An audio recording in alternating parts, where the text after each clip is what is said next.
ऊपर ही ना गाड़ी ढूंढी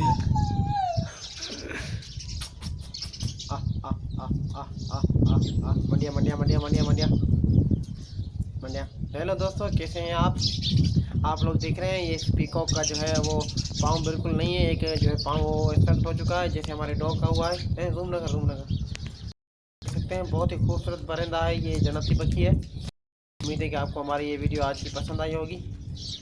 तो आप लोग देख सकते हैं बहुत ही खूबसूरत, हमने अभी इसको रोटी दी है तो ये खा रहा है। तो ये जंगली जानवर, जंगली पंछी हैं, आप लोगों से गुजारिश है यार, इन जो है परिंदों का ख्याल करें, इनसे मोहब्बत करें, इनको जो है दाना पानी टाइम पे दें। ये बेचारा हमारे हवाले होते हैं। हमारा आपको वीडियो अच्छी लगी, YouTube channel wild nature animal आपको सब्सक्राइब करें और लाइक करें। आपको ये परिंदा अच्छा लगा है तो कमेंट करके बताएं। बस आगे ना कंटिन्यू कर, उतना ही चलू गया। और थोड़ा फ्री थोड़ा फ्री उतर ही ना, इनके उतर हम मोर लांग